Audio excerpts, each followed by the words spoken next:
Hi, boys and girls. So far we have read Strega Nona, and then we read her story, and then Big Anthony's story. And today we're going to read my favorite story. It's called Strega Nona's Magic Lessons. So we're going to see our characters of Big Anthony and Strega Nona, and we have a new character that we're going to meet in this story. So here we go. Bambolona, the baker's daughter, was angry. Every day, summer, fall, winter, and spring, she had to get up before the sun to bake the bread. Then, piling the loaves on her head, she went to deliver them. But her work wasn't finished. Rushing back to the bakery, she had to mix the flour and salt and water and yeast and set the dough to rise for tomorrow's bread.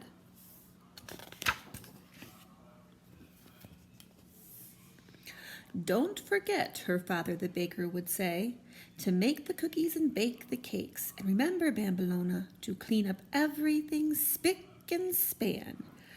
I'm going now to see my friends." And off he would go to sit all day in the square of a little town in Calabria. One day, Bambolona said, "Papa, there is too much work to do. I need some help." "Get up earlier," her father said.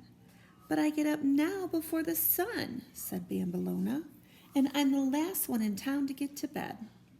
"That's the way things are," her father said, as he went out the door on his way to the square. "And don't forget," he called back, "you have a wedding cake to bake." That did it.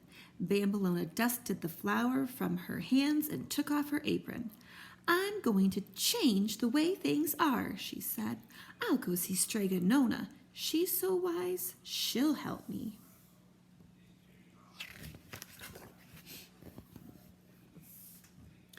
"I think I know how to help you," Strega Nona said after hearing Bambolona's sad tale. "So many people come to me with their troubles. I could certainly use some help. Why not stay with me, and I will teach you my magic?" "Oh, Strega Nona, thank you." "We'll start today," said Strega Nona.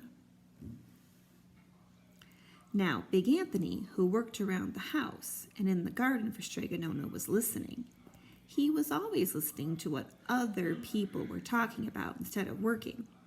"Strega Nona," he shouted, running into the house. "Me too. Teach me your magic too."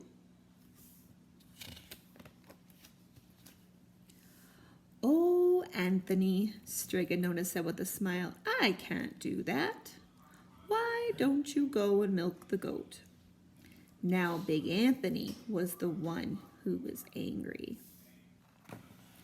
I don't know about you, but I would not teach Big Anthony magic. I'd be so afraid that he would mess everything up. "I'll show Strega Nona," he muttered. "I'll just go and work for the baker, now that Bambolona has left." Down the big hill, Big Anthony ran. The baker hired him on the spot. "The first thing you do is mix the dough," the baker told Big Anthony. "Put in this much flour, this much salt, this much water, and this much yeast." He looked hard at Big Anthony's smiling face. "Do you understand? The yeast makes the dough rise. Now, mix it right away, and by the time I get back at 6 o'clock, the dough will be ready to make into loaves." "Si, signora, yes, sir," said Big Anthony. The baker walked out the door and toward the square. "I'll just look at everything first," said Big Anthony, poking around. Cookies. He ate one and then another. Cakes. He ate one and then ate them all. In fact, he was still eating when the clock in the square struck 4. "Mamma mia! I forgot to mix the dough. It won't rise in time. I know. The yeast makes the dough rise. I'll just put a lot more of that, and the dough will rise much faster. I'll still have time for a nap," he said as he got through. He sat down and promptly fell asleep. I have to zoom out for this one. Whoa. What a sight the baker saw when he returned. Out! Shouted the baker.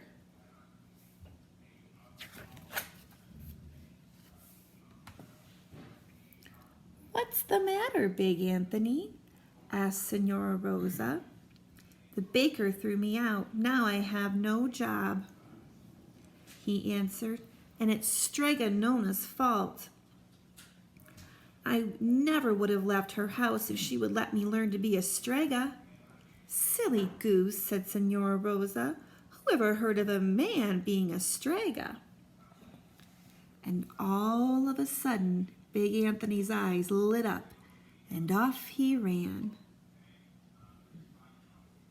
Do you see what he has right here? Something.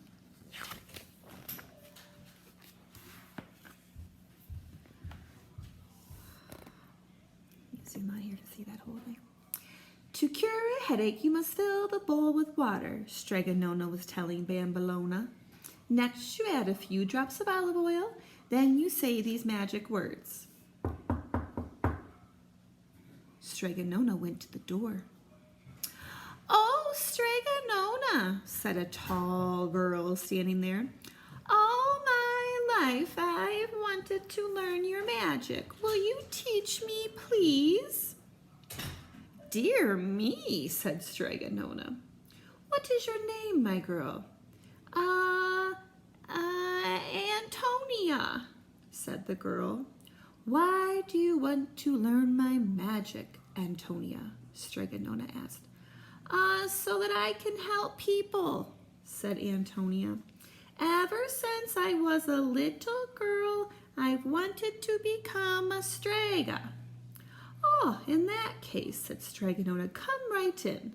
This is Bambolona. She is learning my magic too.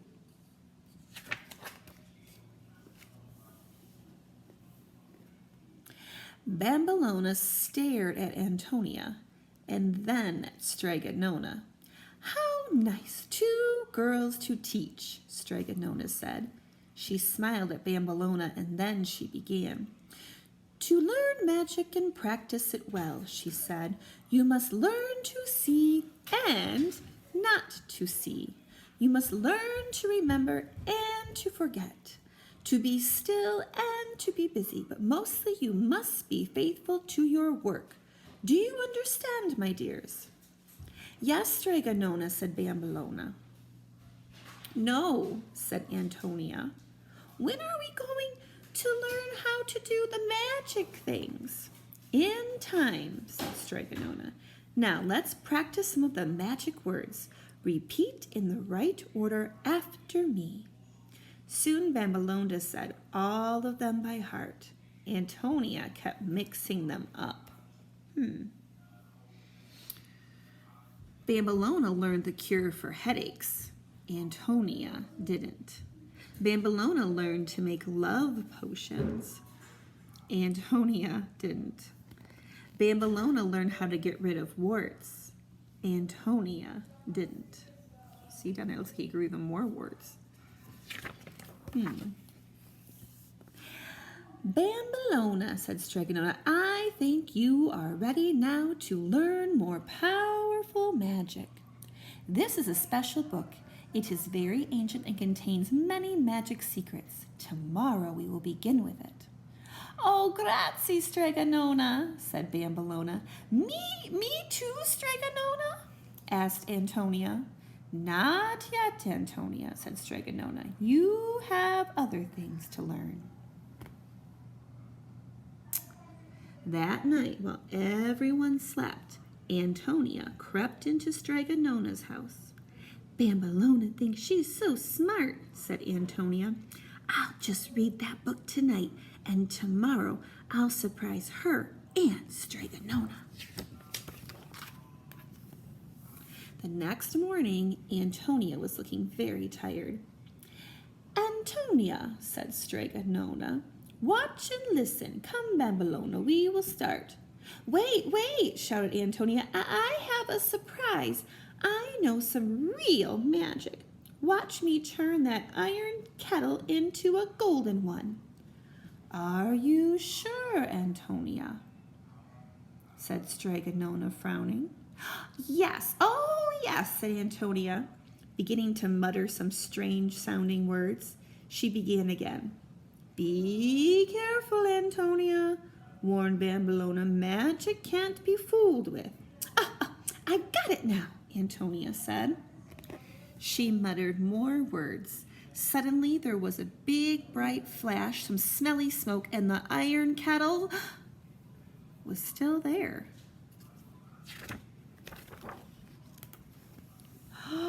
But Strega Nona wasn't.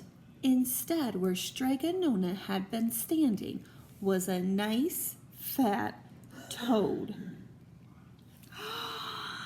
Now see what you've done, cried Bambolona. Oh no, shouted Antonia. Oh, help, help, somebody save Strega Nona. Oh, what have I done? Strega Nona warned you to be careful with magic. Now she's gone forever, Bambolona said. Strega Nona, wept Antonia, picking up the toad. Forgive me, please, Bambolona. You're so clever, you're so smart. Please change her back again. I promise I'll never play with magic again.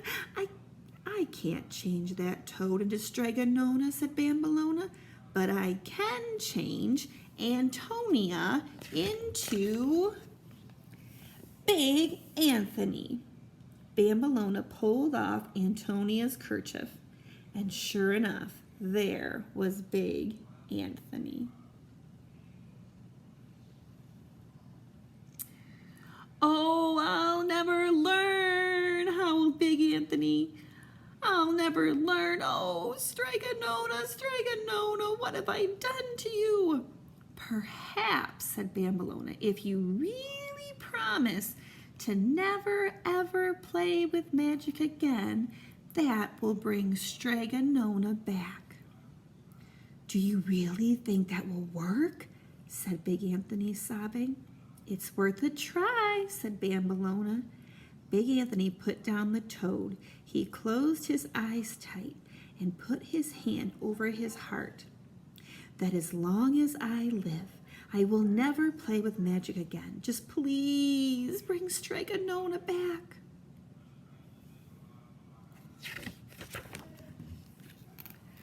There was another bright flash, some smelly smoke, and presto, Strega Nona was back. Where am I? Said Strega Nona. Oh, I'm in my little house. Whatever happened to me? Hello, Bambolona, and why, Big Anthony, what are you doing here? Where's sweet Antonia? Tell her, Big Anthony, said Bambolona. Oh, Strega Nona, said Big Anthony, falling on his knees. He told Strega Nona what he had done. He was so busy crying and talking, he didn't see the nice fat toad hopping past him out the door.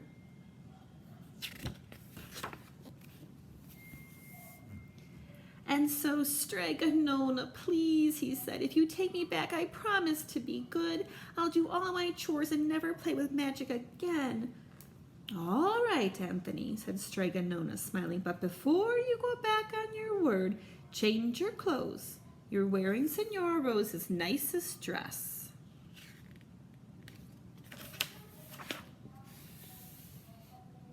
And that's the end. So a few things in this story, right?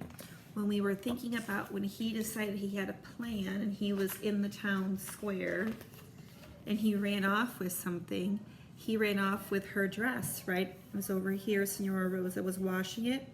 So I can go back in the story and get evidence to prove certain things in the story. Now, do you think that Strega Nona was actually turned into a toad? When I first read it, I did, but then when I was looking, I found some evidence in the story that suggested otherwise.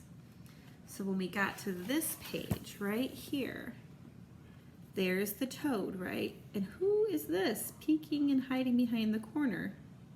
It's Strega Nona, right? And further evidence is over here when you see there's Strega Nona and there's that toad.